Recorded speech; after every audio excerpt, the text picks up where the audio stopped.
আজকে রাতে ঘুমাবো না অপু বিশ্বাস যতক্ষণ না পর্যন্ত স্ট্যাটাস না দেয়। ক্রাইসিস জায়গাটায় শাকিব খান এবং বুবলির এই নিউ ইয়র্কে ঘুরে বেড়ানো জারি হোক, আর পার্সোনাল বিষয়ে যেতে চাই না। তারকা নিজের ইচ্ছায় সেটা চায়, না হলে এই ছবি কিভাবে লিক হয়। দুঃখজনক জায়গা হচ্ছে অন্য কেউ তৈরি হচ্ছে না। অন্য কেউ কেন কিভাবে তৈরি হবে তুমি আমাকে বলো। শাবনূরের সঙ্গে তুমি অভিনয় করেছো। একজন দ্বিতীয় শাকিব খান হওয়ার জন্য তাকেই সিদ্ধান্ত নিতে হবে যে হিমালয় পাহাড়ের চূড়ায় আমি উঠবো।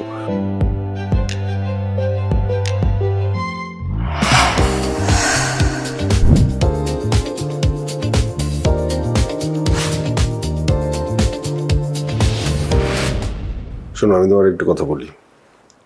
আকাশ ভাই এখানে বসার আগে তোমার আমার একটা আলোচনা হয়ে নেওয়া দরকার। উনি আমাদেরকে ইনডাইরেক্টলি একটা ইনসাল্টই করছে। আমাদেরকে 1 ঘন্টা আগে টাইম দিয়ে আমাদেরকে স্টুডিওর মধ্যে লক করায় কোনো লোক ছাড়া আমরা বাঁচবো না মরবো এই চিন্তা আমরা করতেছিলাম।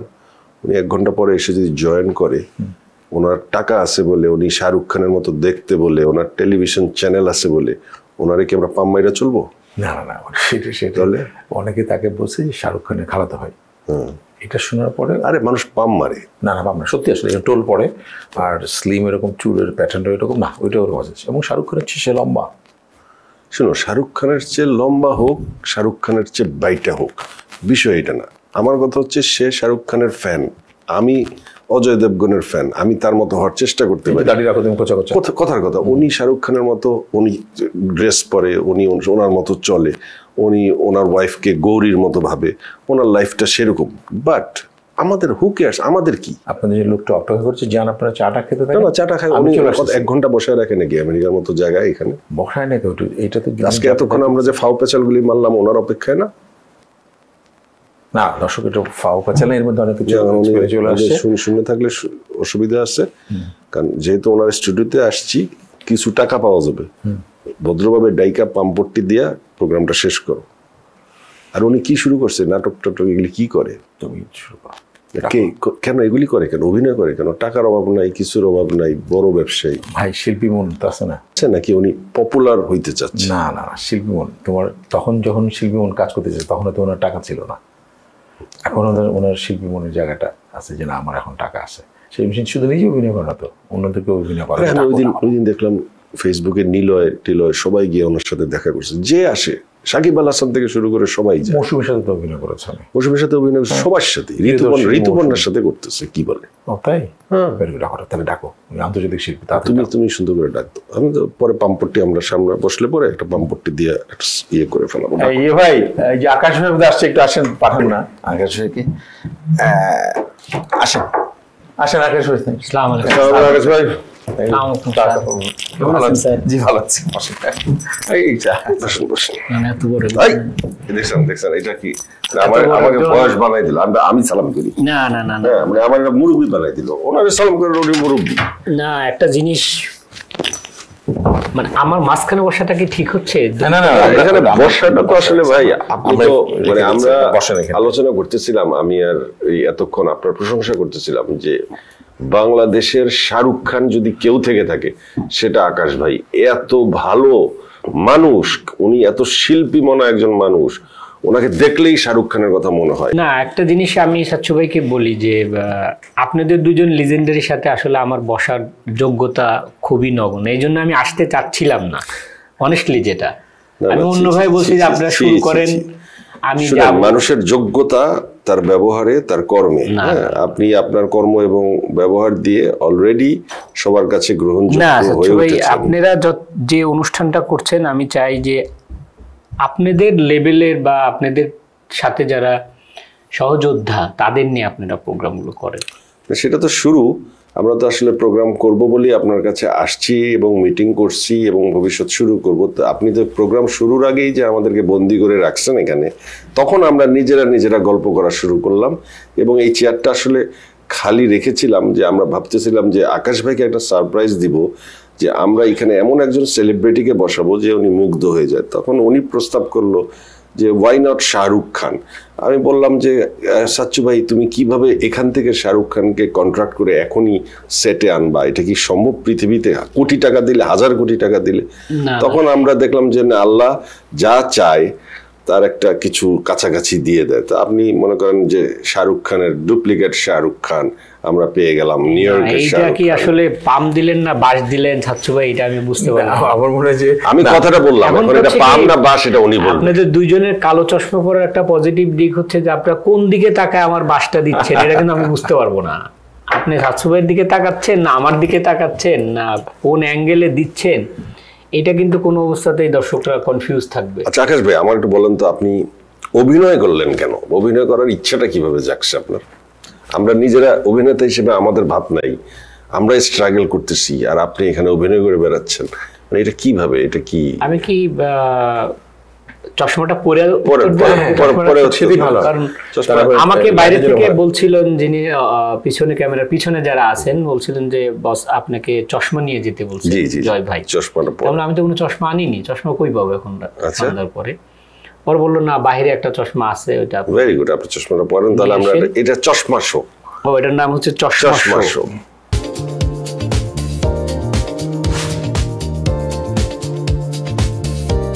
এটার ব্যাখ্যাও আমি দিব কেন এটা চশমা শো। আচ্ছা আচ্ছা, চশমা শো। আপনি আমার প্রশ্নের উত্তরটা আগে দেন, আপনি অভিনয় কেন আগে একটু দেখে নিই যে চশমা পরে আসলে আপনাকে কেমন লাগছে সেটাই। এটা তো এটা দর্শকরা বলবে। প্রিয় দর্শক, অবশ্যই কমেন্টসে গিয়ে আকাশ ভাইকে কেমন লাগছে এই কমেন্টসটা আপনারা লিখবেনই, এটা আমার অনুরোধ। এবার বলেন আপনি অভিনয় কেন আসলেন? অভিনয়ে আসছি ব্যাপারটা তা না, যে আপনারা এক একজন সুপার স্টার, মেগা স্টার, তো স্টারের সাথে আপনাদের কাজ করার মতো কিছুটা হলো মানুষের যোগ্যতা লাগে। তো আমি চিন্তা করছিলাম দেখি আমার এই লাইনে যোগ্যতা আছে কিনা, এই জন্য অ্যাকচুয়ালি অভিনয় করা। বাহ, মানে আপনি এটা এক্সপেরিমেন্ট করছেন নিজের সাথে যে আমি এটা পারি কিনা বা আমাকে মানুষ গ্রহণ করে কিনা। আসলে গ্রহণ আমি তো কিছুই করি নাই। আপনারা হচ্ছে 350 নাটক করছেন, 10টা 20টা মুভি করছেন, আর সাচ্চু ভাইয়ের তো যতগুলা চুল তার চেয়ে বেশি ওনার অভিনয় হয়ে গেছে। আর আমরা হচ্ছে হাতে গোনা 4টা, তাও আমাদের নিজেদের প্রোডাকশন থেকে, কেউ আমাদেরকে ডাকে না যে ভাই আপনি অভিনয় করুন। এই যে অভিনয়গুলো করার পরে আপনি দর্শকের কাছ থেকে পজিটিভ এবং নেগেটিভ ফিডব্যাক কি পেলেন, যে একটা পজিটিভ এবং একটা নেগেটিভ আপনি শেয়ার করতে পারেন আজকে দর্শকের কাছে? জবে এটা আসলে কঠিন একটা আপনি প্রশ্ন করেছেন, যে এক্সপেরিয়েন্স বা আপনারা কি দর্শকদের থেকে পেয়েছেন। সত্যি কথা যেটা আমি পেয়েছি সেটা হচ্ছে যে অনেকেই জিজ্ঞেস করে, আমি ব্রঙ্কসে একটা বার্থডেতে গিয়েছিলাম, তো একজন ভদ্রমহিলা ওনার হাজব্যান্ডকে নিয়ে আসছেন আমার সাথে ছবি তোলার জন্য। যে আমার ওই কাজিন সিস্টারকে বলতেছে যাচ্ছে এই ভাইয়াটা অভিনয় করছে না টিভিতে, ওনার অভিনয়টা আমরা দেখছি, নাটকটা দেখছি, ওনাকে দেখতে তো কিছুটা শাহরুখ খানের মতো, তো ওনার সাথে আমি একটা ছবি তুলতে চাই। আমার ওয়াইফও বসা ছিল, তো আমার ওয়াইফে বললো যে না না না যান আপনি কেন ছবি তুলবেন না, সাথে যা ছবি তোলেন। এইটা আবার একটা আপনার পিকনিকে গিয়েছিলাম, ওখানে একটা ফ্যামিলি বলতেছিল যে এই যে আমাদের মধ্যে তো স্টার এসছে। তার মানে আপনার কমিউনিটিতে অলরেডি এই নাটকগুলোর ইমপ্যাক্ট পড়া শুরু করছে। আবার নেগেটিভ যেমন আপনার বাংলাদেশ থেকে একজন বড় সেলিব্রিটি, মানে আপনাদের নায়ক, একসময় সুপার স্টার ছিলেন, এখন একটু পলিটিক্যাল কারণে কাজের থেকে দূরে, উনি আমাকে বলছিলেন ফোন দিয়ে, আকাশ ভাই এটা কি করলেন, এটা কিছু হইলো আপনার সাথে, এগুলো মানায়, ওকে আপনি কেন অভিনয় করতে গেছেন? তার মানে উনি কিন্তু অভিনয়টা দেখছেন, এটা একটা ভালো দিক। যিনি দেখে কমেন্ট করতেছেন যে এটা আসলে কিছুই আপনার ক্যারেক্টারের সাথে যায় না বা আপনার বিজনেসম্যানের সাথে যায় না, তখন মনে হয়েছে যে আমি কি অনেক খারাপ কিছু করে বলছি কিনা। এই যে একজন ব্যবসায়ী যে আমেরিকাতে নিউ ইয়র্কে নিজের যোগ্যতায় আজকে নিজের নাম ব্যবসায়ী হিসেবেই কিন্তু বিশাল, আকাশ, আশা হোম কেয়ার, সেখান থেকে যে অভিনয়ে নিজের প্রতিষ্ঠান থেকে ছোট ছোট করে উদ্যোগ নেওয়া, চেষ্টা করা, এই চেষ্টাটাকে তুমি কি চোখে দেখো একজন সিনিয়র অ্যাক্টর হিসেবে? আমার কাছে যেটা মনে হয়, একটি প্রতিষ্ঠান সেটার সঙ্গে বাণিজ্য আসুক সেটা আলাদা বিষয়, কিন্তু সেইটার পরে মনের মধ্যে যদি সাংস্কৃতিক বিষয় না থাকে তাহলে উনি হয়তো পত্রিকা, তাছাড়া বড় বড় এখানে sponsor নিয়ে আমেরিকাতে থাকেন। বিভিন্ন জায়গায়, শুধু যে নিউ ইয়র্কের জায়গাটা তা না, অন্যান্য স্টেটেরও অনেকের সঙ্গে আমি দেখেছি, যে আলোচনা করেছি, যে শুনেছি আমি, যে আমি আসার আগে যে সাংস্কৃতিক কোনো অনুষ্ঠান হলে সামহাও সেটার পাশে দাঁড়ানো নেই। এই যে পাশে দাঁড়ানো, এটা কিন্তু খুব ভালো, যে আমাদের বাংলাদেশের একটা সাংস্কৃতিক চর্চাকে এটা সাপোর্ট করা। সো এইটা একটা বড় দিক কিন্তু। সো যারাই এই আমেরিকাতে যারা ওনারাও আগে থেকে যারা করেন, সাপোর্ট করেন অর্থনৈতিকভাবে, মানসিকভাবে, যে সাংস্কৃতিক চর্চাকে ধরে রাখে যারা, না, সো তাদেরই উত্তরসূরি তো উনি। তিনি এসে কিন্তু যদি নিজেই প্রথমে যদি নাটক লিখতেন, নাটক করতেন, আমি সেই জায়গায় বলতাম যে এটা বোধহয় ঠিক করলেন না উনি। কিন্তু উনি এই যে সাংস্কৃতিক পরিমণ্ডলের সাথে থেকে থেকে থেকে নিয়ে ওনার একটা শখ হয়েছে, সেটা উনি করেছেন। এবং আমি থ্যাঙ্কস দিতে চাই যে যারা অ্যাটেম্প নিয়েছে, বিশেষ করে আমি থ্যাঙ্কস দিতে চাই মৌসুমীকে। হয় না যে একটা অনেক প্রফেশনাল, যেমন আমি যখন একটা ছবিতে ওর সাথে অভিনয় করতে গেছি, আমি ডাবেন মিলাতে পারছি না, আমাকে 25 বারও আমাকে এমএ করলে হয়ে যাবে।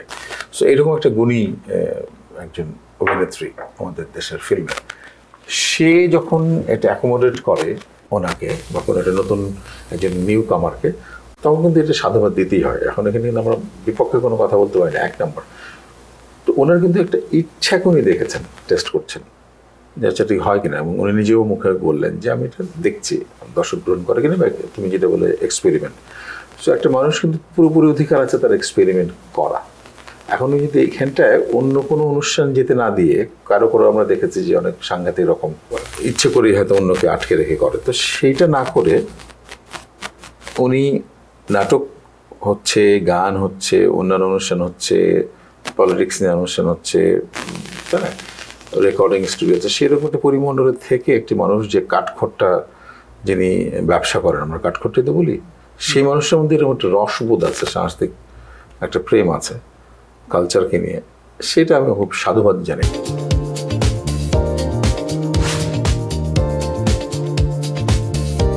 তো যেখানে প্রডিউসাররা ধরো যেখান থেকে এই ট্রেডে থাকছে না, ওনার অন্য ট্রেডে যে ওনারা পুঁজি বিনিয়োগ করছে, সেখানটায় যে উনি অন্য জায়গা থেকে পুঁজি বিনিয়োগ করে এই জায়গাটা করছেন, আমার কাছে মনে হচ্ছে এটা সাধুবাদ। অবশ্যই একজন সঙ্গীকে সাধুবাদ জানাই, কিন্তু আমি দেখছি আমার 25-30 বছরের অভিজ্ঞতায় যে ভালো ভালো মানুষ, যোগ্যতা সম্পন্ন মানুষজন অন্য ট্রেড থেকে এখানে আসে, কিন্তু ওনারা না প্রপার জায়গাটা খুঁজে পাওয়ার আগেই নানানভাবে প্রতারিত হয়ে, নানানভাবে মিস ইউজ হয়ে ওনারা আসলে জায়গাটা ছেড়ে যায়। আমি আকাশ ভাইকে জিজ্ঞেস করবো যে আকাশ ভাই, আপনারা ঢাকায় দেখেন যে ইউটিউব চ্যানেলের উপর বেস করে কত টেলিভিশনের চেয়ে হিট প্রোডাকশন এখন তৈরি হচ্ছে, কত বাজেটের, এবং কত স্টার তৈরি হচ্ছে, পপুলার হচ্ছে।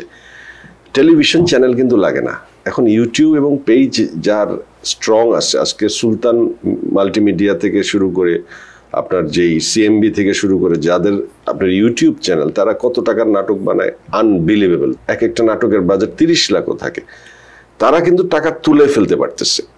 টেলিভিশন কিন্তু যখন শুধু ছিল, এটা 2 লাখ টাকায় নেমে গেছিল নাটকের বাজেট, এবং তখন কিন্তু নাটকের মান পড়ে গেছিল। আজকে ইউটিউব ইন্ডাস্ট্রির কারণে নাটকের মান বাড়ছে, এবং ইউটিউবকে ডাউন করে ওটিটি ইন্ডাস্ট্রি যখন আসলো, তখন এক একটা ওটিটি কন্টেন্টের বাজেট 1 কোটি, 2 কোটি, 3 কোটি টাকায় চলে গেল। যে কোয়ালিটি কাকে বলে?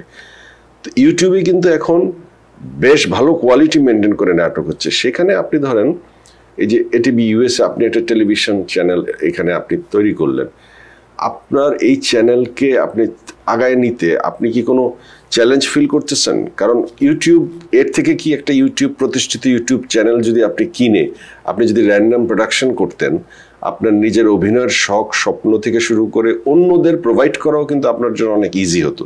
কিন্তু দেখা যাচ্ছে এই ধরনের টেলিভিশন চ্যানেল নিউ ইয়র্কে আরও আছে, অনেক কম্পিটিশন, আপনারা ব্যবসায়িকভাবে প্রতিষ্ঠিত, আপনাদের স্পন্সর পাওয়া ঝামেলা। কোথাও যদি স্পন্সরের জন্য আপনি নক করেন, আপনাকে বলে আপনি নিজেই পয়সা আলা, আপনাকে কেন টাকা দিব। বিষয়গুলো কিন্তু অনেক ধরনের অব্লিগেশন আছে। এত অব্লিগেশন নিয়ে কি এই ধরনের টেলিভিশন চ্যানেলকে আগায় নেওয়া সম্ভব, নাকি ডিসিশন চেঞ্জ করার সময় এসে গেছে? নিউ ইয়র্কের জায়গাটাতে আপনার ইউনিভার্সাল ট্রুথ কথাটা আপনার, যে আসলে নিউ ইয়র্কে যে টিভি চ্যানেলগুলো চলে, বা আমরা একটু ব্যতিক্রম কিভাবে, আমাদের নিজস্ব কিন্তু প্রোডাকশন হাউস আছে। অন্য যে কোনো একটা টিভি চ্যানেলকে আপনি বলেন ওদের কিন্তু নিজস্ব প্রোডাকশন হাউস নাই যে তারা কোনো নাটক প্রডিউস করছে, তারা কোনো তাদের আরেকটা মজার জিনিস হচ্ছে এই বিল্ডিংটা কিন্তু আমাদের নিজস্ব। এই যে আপনার 2টা ফ্লোরে যে স্টুডিও আমাদের, sound editing, video, this and that, recording studio হচ্ছে, এটা আমাদের নিজস্ব বিল্ডিংয়ে নিজস্ব স্টুডিও। তো এক্ষেত্রে আমরা একটু এগিয়ে আসি, কারণ হচ্ছে যে আমাদের ওই যে মনে করেন মাসে $10,000-15,000 ভাড়া দিতে হইতো, ওইটা যদিও আমাদের একবার অনেক টাকা লগ্নি করতে হয়েছে। এর সাথে সাথে আমাদের এই টিভিএসে ড্রামা একটা চ্যানেল আছে যেখানে আমরা এ পর্যন্ত 4টা নাটক আমাদের নিজস্ব প্রোডাকশন হাউস থেকে, আরও ঢাকাতে শুটিং হচ্ছে, আপনারাও একটা ধারাবাহিকভাবে একটা করার প্ল্যান করছেন। তো এই জিনিসগুলো আমরা যে শুধু ইউটিউব, এখানে বাংলাদেশের সাথে বাংলাদেশে আপনি একটা নাটক হলে পরে অনেকগুলো অ্যাড আপনারা টাইটেল স্পন্সর পান, সাবটাইটেল পান, স্ক্রল পান। তা আমরা এখন ওইভাবে কোনো কিছু যে নক করিনি কিন্তু, যে কারণ আমাদের আবার নিজস্ব প্রায় নিউ ইয়র্কে 11টা প্রতিষ্ঠান আছে, আমাদের ওই অ্যাডগুলো যায়। কিন্তু আপনি যখন বড় পরিসরে ইগল এন্টারটেইনমেন্ট বা যেগুলো বললেন সুলতান, এরা তো লোকাল কন্টেন্ট রেডি বানাচ্ছে, দিচ্ছে। তো আমাদের তো 2টা দেশ মিলে কন্টেন্ট হচ্ছে। আসলে এগুলো ডিপেন্ড করবে দর্শক যদি আমাদের চ্যানেলটা দেখে বা আপনাদের নাটকটা দেখে বা আপনাদের এই পডকাস্ট দেখে, তাহলে কিন্তু আমরা আরো ফিউচারে বানানোর উৎসাহটা পাবো। উৎসাহ পাওয়ার জন্য প্ল্যানিংটাও কিন্তু ইম্পর্টেন্ট। ইউটিউব চ্যানেল কিন্তু আমাদেরও আছে, আমরা ইউটিউবে দিচ্ছি, টিভিতে লাইভ ব্রডকাস্ট হচ্ছে। মানে এটার আমার এক্সপিরিয়েন্স বলে, আপনি অবশ্যই এখন আমার চেয়ে বেশি এই বিষয়ে পড়াশোনা করা, আমার এক্সপিরিয়েন্স বলে যে more you give the best productions, more the audience will be involved. মানে এখানে থেমে থাকার কোনো রাস্তা নাই। এবং আমাদের এই পেজ এবং ইউটিউব, ফেসবুকে আমি একটা পোস্ট দিলে যে পরিমাণ রিঅ্যাকশন বা যে পরিমাণ লাইক কমেন্টস করে 350, 400, 5000 না আমার তো ধরেন একটা পোস্ট রিসেন্টলি আমি দেখলাম যে একটা জাস্ট ছবি দিলাম, আমার 1 লাখ লাইক পড়ছে, 1 লাখের উপরে একটা ছবিতে। তো আমি তখন বুঝলাম যে এই যে নিয়মিত দিয়ে যাওয়ার ফলাফল হচ্ছে এটা। আমি যদি বন্ধ রাখতাম, 3 মাস আগে একটা পোস্ট দিতাম, এখন যদি একটা দিতাম, তাহলে কিন্তু অডিয়েন্স আমার সাথে ইনভলভ হইতো না। তো কিছু কিছু অঙ্ক আছে যে অঙ্কগুলো আসলে আমাদের একটু আরো স্টাডি করে করা উচিত। মিডিয়াটা এমন একটা জায়গা, এটার মধ্যে মজা যেমন, এটার মধ্যে দর্শকের ভালোবাসা তেমন, ইনভলভমেন্ট তেমন। এই যে আজকে আপনি যে কাজ করে প্রশংসা সোসাইটিতে পাচ্ছেন, বাচ্চারা বলছে যে ওনাকে চিনি, উনি দেখতে শাহরুখ খানের মতো, এটাই যখন দেখবেন যে আপনি 10 গুণ বেড়ে গেছে, এটার প্রাউডটা, এটার ফিলিংটা, এটা আপনি চিন্তা করতে পারবেন না, যেটা আমরা অনেকেই পাই। আমাদের কিন্তু জয় ভাই একটা না, আমরা এখন মুভি প্রোডাকশনে যাচ্ছি। আমাদের কলকাতা, বাংলাদেশে, আমেরিকা জয়েন্ট ভেঞ্চার একটা প্রথম মুভি শুটিং হচ্ছে, এটা থাইল্যান্ডে আপনার শ্যুট হবে অক্টোবর প্রথম সপ্তাহ থেকে, এবং আগস্টের শেষের দিকে আমেরিকাতে হবে, আর বাকিটা ইন্ডিয়াতে বাংলাদেশ মিলে শুটিং হবে। এরপরও আপনাদের সহ তো ওটিটিতে বা অনেকগুলো প্রোডাকশন নিয়ে কিন্তু কথা হচ্ছে। তো আমরা ইনশাআল্লাহ কন্টিনিউয়াস দিয়ে যেতে পারবো। এই যে কন্টিনিউয়াসলি কাজ করে গেলে আসলে প্রফেশনালি তুমি যেটা প্রশ্ন করতে চাচ্ছিলে সেটা হচ্ছে এরকম যে প্রফেশনাল প্ল্যানিংটা আছে কিনা আমাদের। তার মানে খানিকটা বোঝা গেল প্রফেশনাল প্ল্যানিংটা আছে। Right, very good. এই যে বড় পয়সাওয়ালা আপনারা যে কমিউনিটি, আপনাদের এত শত্রুতা কেন? আমার কিন্তু কারণ নিয়ে কোনো ইচ্ছা নেই। সেটা আসলে বৃহদর্থে আর্ট কালচারের জন্য করতে চায়। $74 লাখ খরচ করে আপনি শাহরুখ খানকে আপনার বাসায় দাওয়াত দিয়ে আনছেন বা সামথিং। আপনাদের আর নিউ ইয়র্কে কেউ দাওয়াত দিবে না। সাচ্চু ভাই দোষ দিল ডিরেক্টরদের, আমি দোষ দিলাম যারা শাকিব খানের পর নায়ক আছে তাদের।